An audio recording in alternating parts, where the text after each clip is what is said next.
Hello everyone and welcome back to my channel. Today we are going to see how can we design scalable revenue strategies with bundle-based adjustments in Agentforce Revenue Management. So let's review the agenda. First of all, we are going to see an introduction to bundle-based adjustment. We'll see a use case.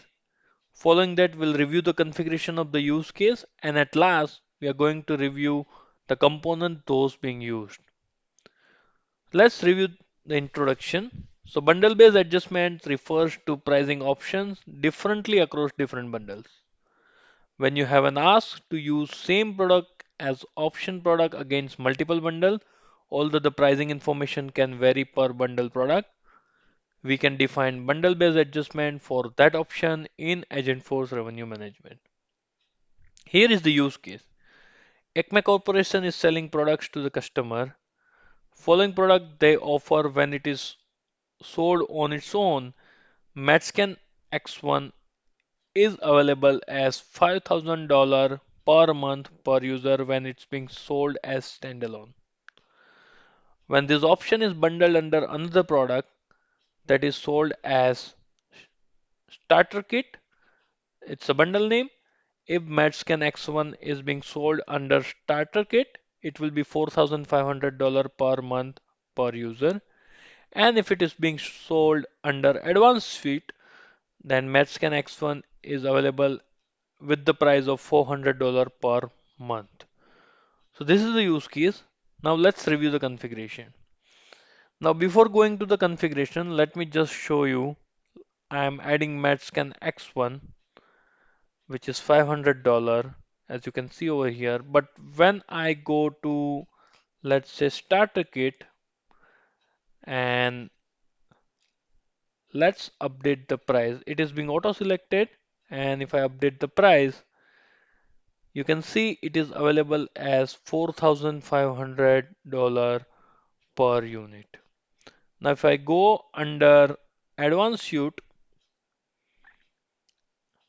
again it will be an automatically added over here, and if I click on update price, it should be available as $4,000 per user per month. I'll just save this over here and let's move to the quote. Starter kit is already available, and you can see over here like MatchScan is available as 4,500 as the total price when it's being sold under starter kit. When it is being sold under advanced suite, it is 4,000 rupees. And when it's being sold on its own, it is priced as 5,000 USD per user per month.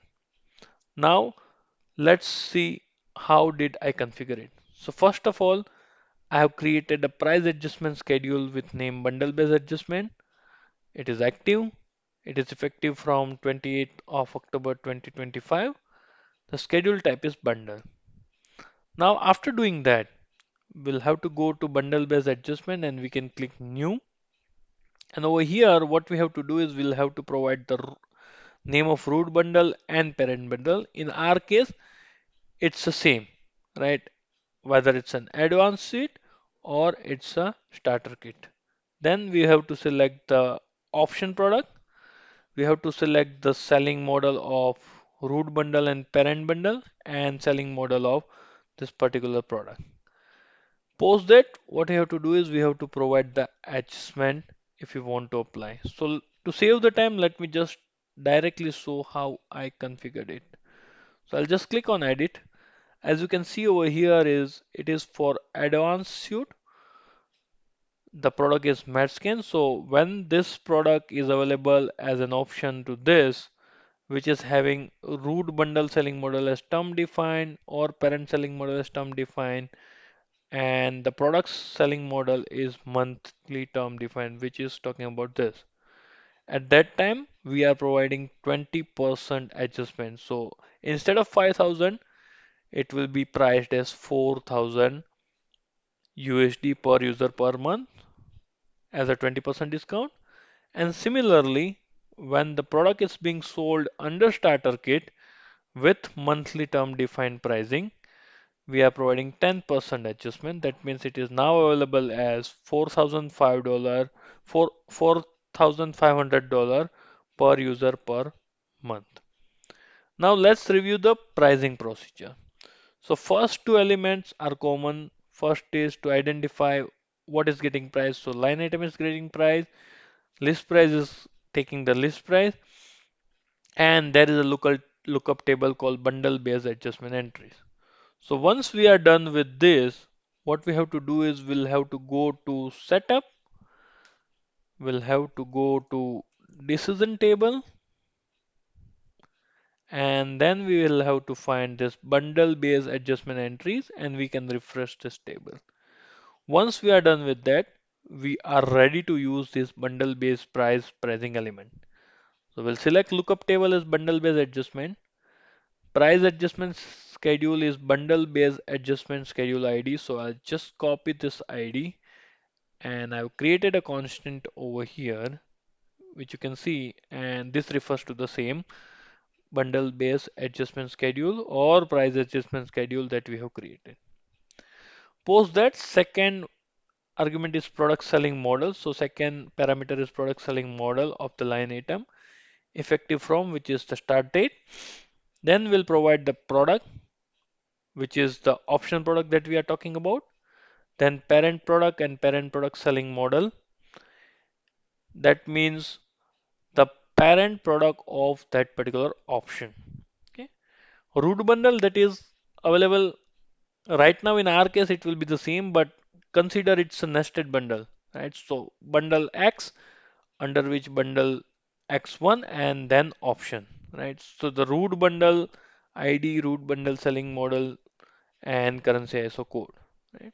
In our case it remains same, but if you have nested bundle, then root bundle will be the parent or the grandparent, and parent will be the parent one and product will be the option.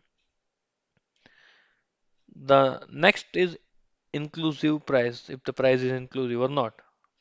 Then quantity, line item quantity, unit price that we are setting at net unit price, and at the end we'll be storing net unit price and item net total price, which is returned from this particular bundle based price element. Then what we have done is we have done an aggregate pricing. So if you can see over here, we have package total. If we see starter kit, the starter kit is available as $200 per user per month, and then there is an option price of 4,500. So in total, it is 4,700. Similarly, over here in advanced suite, it is 4,000 and 250, so which become 4,250. So this way we can roll up the price of individual or all the options related to the bundle on the parent line. So we'll just check this tick box called roll up price. We'll provide the context of parent product as a root item, and then we'll see what amount we want to roll up. So the sum of item net total price and in which price we want to do it, or in which field we want to do it. So we want to do it into package total field that is being shown over here, right? So this way you can configure the aggregate price as well to do the aggregation of the net total of child on the parent one.